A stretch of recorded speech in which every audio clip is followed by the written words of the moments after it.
Perkenalkan, nama saya Atkila Huli Jonathan Maulida dengan NPM 23403021126. Perkenalkan, nama saya Litviana Madanti dengan NPM 23403021137. My name is Zulfa Maidatur Rahma. My last NPM is 2144. Konsep evaluasi hasil belajar. Proses pengumpulan informasi hasil kerjasama guru dan peserta didik dalam proses belajar sehingga diketahui kelemahan dan kelebihannya, untuk kemudian dilakukan perbaikan untuk mengambil keputusan atau penyusunan program selanjutnya. Tujuan evaluasi. Tujuan dari evaluasi dalam pendidikan dibagi menjadi umum dan khusus.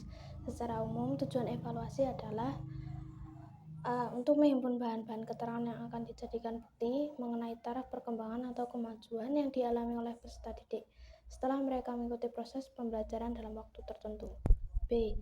Mengetahui tingkat efektivitas dan metode-metode pelajaran yang telah dipergunakan dalam proses pembelajaran selama jangka waktu tertentu. Tujuan evaluasi belajar.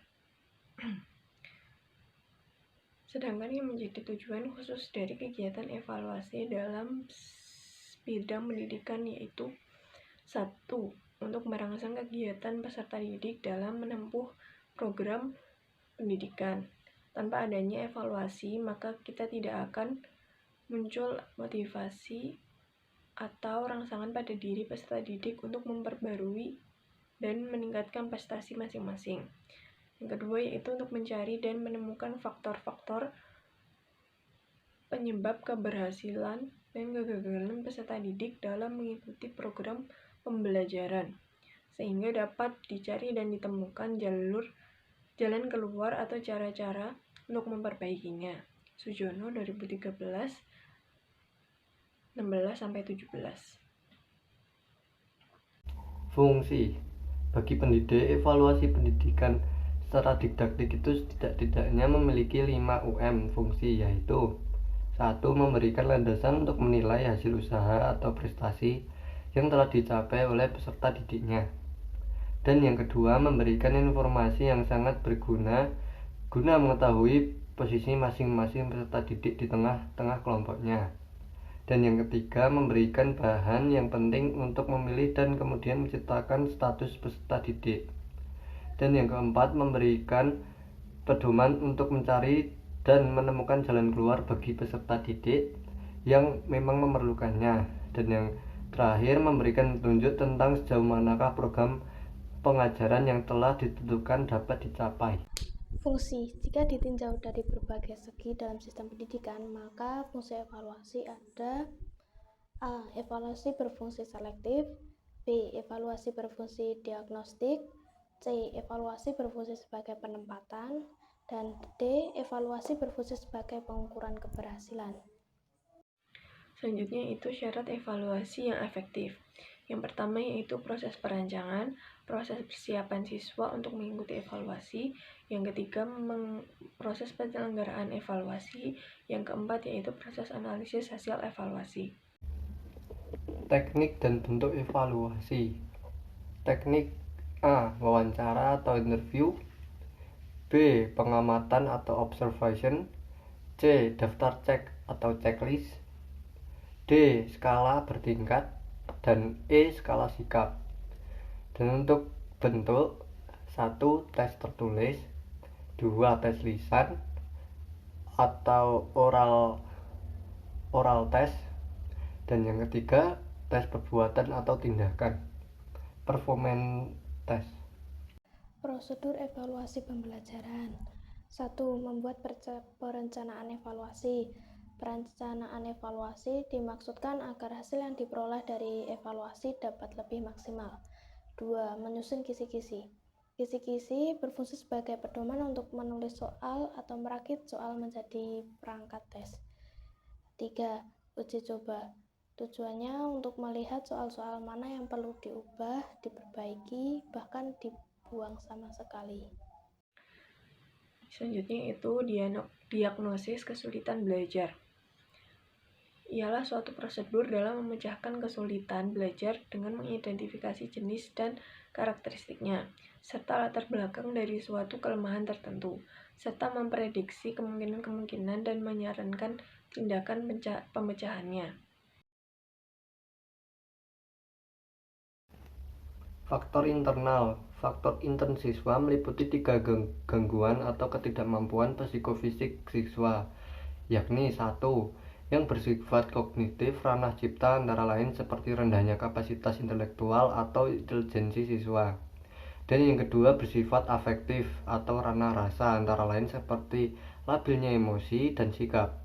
Dan yang ketiga yang bersifat psikomotor atau ranah karsa antara lain seperti terganggunya alat-alat indera, penglihatan dan pendengaran, mata atau telinga. Faktor eksternal. 1.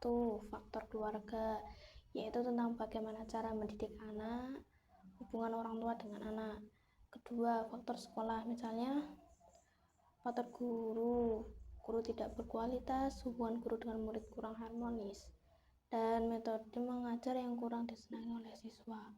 Ketiga, faktor media dan lingkungan sosial, meliputi bioskop, TV, surat kabar, majalah, dan buku-buku komik.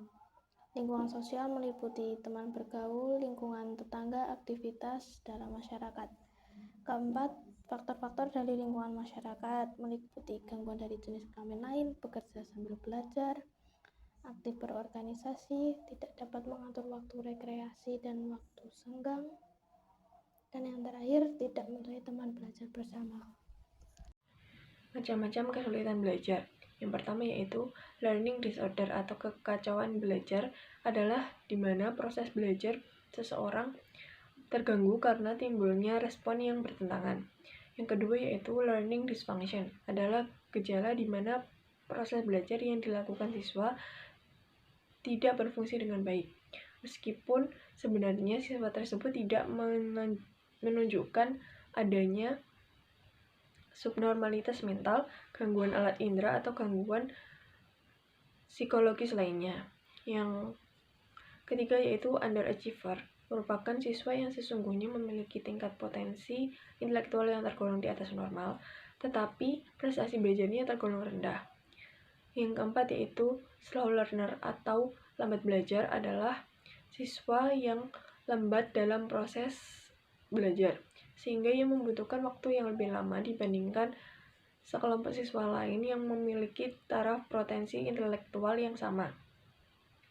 Yang kelima yaitu learning disabilities atau ketidakmampuan belajar mengacu pada gejala di mana siswa tidak mampu belajar atau menghindari belajar, sehingga hasil belajar di bawah potensi intelektualnya. Cara mengatasi siswa yang malas belajar. Menurut prosedur Wiener dan Seth tahun 1982, sebagaimana dikutip Wadani tahun 1991 sebagai berikut. 1. Melakukan observasi kelas untuk melihat perilaku menyimak siswa ketika mengikuti pelajaran. 2. Memeriksa penglihatan dan pendengaran siswa khususnya yang diduga mengalami kesulitan belajar. 3. Mewawancarai orang tua atau wali siswa untuk mengetahui hal ihwal keluarga yang mungkin menimbulkan kesulitan belajar. 4. Memberikan tes diagnostik bidang kecakapan tertentu untuk mengetahui hakikat kesulitan belajar yang dialami siswa. 5.